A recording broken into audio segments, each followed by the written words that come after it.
கொஞ்சம் தரீங்களா? பேக் தரணுமா? நீ என்ன உன் கடையிலேருந்து எல்லாத்தையுமே திருட்டு போக போறேன்னு நினைக்கிறியா நீ? நான் அப்படிப்பட்ட ஆளே கிடையாது, சரியா?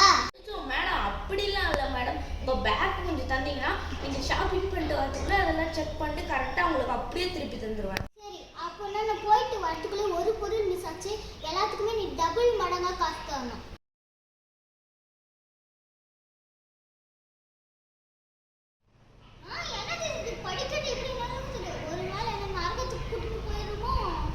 இது ஒன்றும் உங்களை நரகத்துக்கெல்லாம் கூப்பிட்டு போகாது. இது உங்களை மேலே கூப்பிட்டு போகும். அங்கே என்னென்ன பொருள் உங்களுக்கு தேவையோ அதை நீங்கள் வாங்கிக்கலாம்.